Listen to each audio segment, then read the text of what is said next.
আসসালামু আলাইকুম গাইস, আমি আজকে নতুন একটা ভিডিও নিয়ে আসলাম। আপনারা হয়তো দেখতেছেন ভিডিওর মাধ্যমে যে আমি আমার বাচ্চাকে ব্যায়াম করাচ্ছি। আপনারা আবার আমাকে দেখেই ব্যায়াম করাতে লাগবেন না, মানে সবার বাচ্চা তো না। আমি জানি না আল্লাহ কি পরীক্ষা নিচ্ছে, আল্লাহ এরকম অসুস্থ বাচ্চা আমাদের মতন গরিবদের ঘরে কেন দেয়। এরকম একটা অসুস্থ বাচ্চা যাদের ঘরে থাকে সেই বলতে পারে তাদের জীবনটা মানে কতটা কষ্টের। এই বাচ্চাকে নিয়ে না যা ইনকাম করা, না যা মানে কোনো একটা কাজ কাম করার ব্যবস্থা কিছুই করা যায় না। কারণ বাচ্চাকে না বসতে পারে, না দাঁড়াইতে পারে, না হাঁটতে পারে, না ঘাড় শক্ত করতে পারে, না কথা বলতে পারে। এখন ওকে রেখে যে একটা কাজ করব বা একটা কাজে যাব বা কোনো একটা মানে কাজ করে ইনকাম করব, মানে ওকে দেখাশোনা করব, সেরকম অবস্থা নাই। সেজন্য কী করব ভেবে চিন্তে সিদ্ধান্ত নিলাম যে আমি একটা ইউটিউব চ্যানেল খুলি। আমি ইউটিউব চ্যানেলটা অনেক আগেই খুলছি, কিন্তু আমি এই ধরনের ভিডিও দিইনি। মানে ওই ধরনের একটু সময় পাইলে, মনটা একটু ভালো থাকলে তখন এমনিতেই ভিডিও দিতাম, নর্মাল যে ভিডিওগুলো ওইগুলো দিতাম। কিন্তু ওতে তো কোনো লাভ হচ্ছে না, কোনো না ভিডিওতে ভিউ আসতেছে না, ইউটিউবে আমাকে মনিটেশন দিয়েছে যে আমি যেন ইনকাম করতে পারি, এরকম কোনো ব্যবস্থা নাই।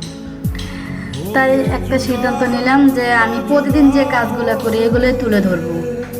যদি ও দেখে যদি কিছু আর্নিং আসে তাহলে আমি ওকে নিয়ে একটু চলতে পারবো। ওকে মানে একটু ওর প্যাম্পাস কিনা লাগে, ওর ওষুধ কিনা লাগে, ওর প্রচণ্ড খিঁচানি হয়, এখনও বর্তমানে খিঁচানি হয়।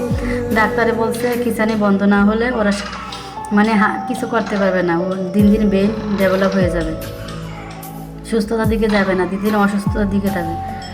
কারণ খিঁচানিও বন্ধ করতে পারতেছি না, কিছুই করতে পারতেছি না। সেজন্য থেরাপি দিতে গেলে না অনেক টাকা লাগে। বর্তমানে থেরাপি দিতে গেলে 20-22 হাজার টাকা লাগে। অত টাকা তো নেই, অত টাকা থাকলে তো ভালোই ছিল। কারণ ওকে নিয়ে আমার চলাফেরা করতে অনেক কষ্ট হয়ে যায়। এমনও দেখা যায় কি আমরা মানে আমি একবেলা খেলে আরেকবেলা না খেয়ে থাকতে হয়, যাতে করে মানে ওকে প্যাম্পাসটা কিনতে পারি, ওর যা মানে খরচ, ওর ওষুধটা এগুলো যেন কিনতে পারি।